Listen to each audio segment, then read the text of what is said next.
Hello and welcome to TheAIbumMan. Apologies that there haven't been any videos the last couple of weeks, but I've been on holiday, recently had tonsillitis, etc. So videos haven't happened, but they certainly will again. Now, you can see by the title of this video what the issue at hand we're talking about is, and I certainly feel that it's something that is worth addressing, worth speaking about, and it's an interesting discussion. I'd love to know your opinions, so please do share them with me in the comments below. Now, firstly, we've got to look at, in 2016, certainly, more years than most, rock fans have been forced to stare into the eyes of mortality.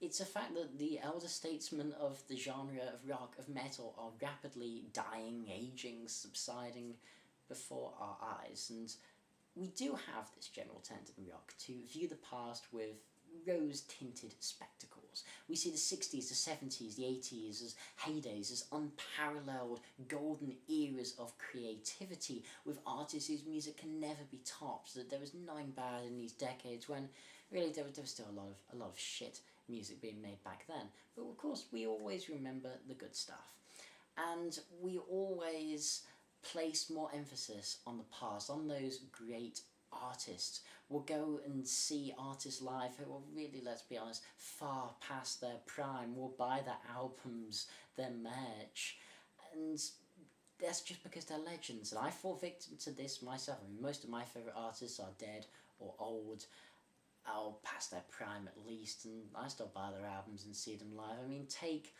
Bob Dylan. I still look forward to a new Dylan album as if it's 1965 and Highway 61 Revisited is around the corner, only instead to find a gravelly sounding crooner in place of the youthful exuberance of innovation which I fell in love with originally, and it's hard to let go.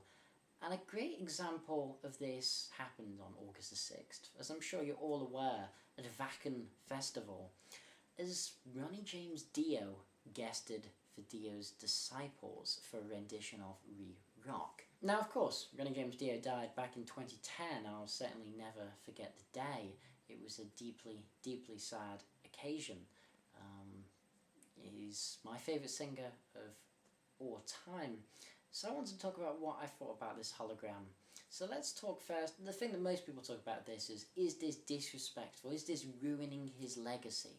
Or perhaps, instead of being negative, should we be looking forward to seeing it live, to seeing Dio back on the stage? Well, let's address the first core question. Is this disrespectful, and does this tarnish the legacy of rock's greatest voice? Now, many answer this question, certainly the former, by making reference to Dio's wife, Wendy Dio. Wendy Dio is in full support of the project. She owns the rights to the image of Dio. So surely if his wife finds it respectful, then it must be not necessarily so.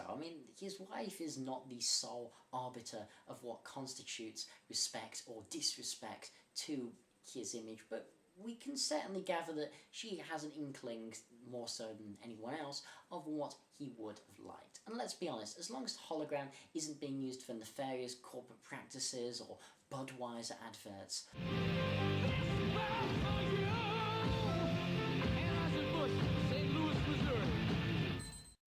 but only as a performance piece, only as something to be performed live, it doesn't seem disrespectful to me, and I think it's a fairly weak argument. People are lobbying against this hologram. Sure, only Ronnie could know whether he would have wanted this to happen. We can't really presuppose or guess, because none of us in likelihood ever knew the guy or ever even met him and spoke to him. But there's nothing that appears on the surface to be disrespectful. And legacy-wise, I find it difficult to see how this could affect the glory of his studio recordings or the majesty of the legacy of his live performances just by having a hologram perform some of his songs. Does that really affect the past wonder of him? Does this mean that I actually like the hologram? No.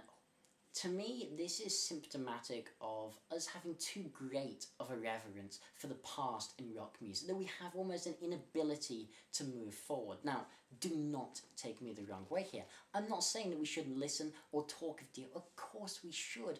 Dio doesn't die as long as we keep his music alive.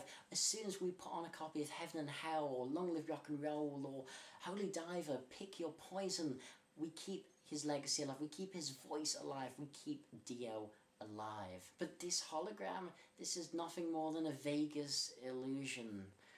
To say that you've seen Dio after seeing this hologram would be like saying you've been to the pyramids of Giza in Egypt just because you stayed at the Luxor Hotel. I'm afraid we need to accept that Dio is gone. We'll never hear him live again. Never see him slay a dragon on stage again, and that's sad. I mean, that hurts, it really does, but it's true. Dio gave us the devil horns. He gave us the universal sign for rock fans, for rock music, and believe most of all in keeping rock and metal alive. Is this hologram really keeping rock alive? I think instead, going to see this sham of an act, wouldn't that money be better spent on supporting new bands, up-and-comers, bands that are actually alive? People who have careers, who have families to support, who are fighting against a rather dying music industry, certainly in the rock world. Rock can't sell as much as it used to. Instead, you could use this money on the bands who need it, the bands who live or die based on you buying their albums, their merch, their tickets. We rally as rock fans against if someone uses autotune. If we'd found out that Dio had used autotune, we would have gone ballistic, we would have gone mental. But yet we see a hologram of Dio, and I don't see that same outcry. But how is it that different? The reason we don't like autotune is because it takes away from the authenticity, and we consider authenticity to be an intrinsic part of what is so wonderful about the live rock show. If a singer misses the note, we want to hear that. We want it to be authentic. We want it to be real. And how is this authentic or real? Taking a performance cut from any of his performances where every note is hit perfectly and every note sounds the same every time you go and see them. Really, you're just watching a remnant of the past. You're bathing desperately in the light of a smouldering ember from a once great candle. Don't support Dio Disciples tour. Don't support this idea. Do you really want to see a world where as soon as someone dies in rock they're replaced with a hologram? I'm not sure it's a world I want to see. Support live music. Support rock, metal, prog, blues, whatever.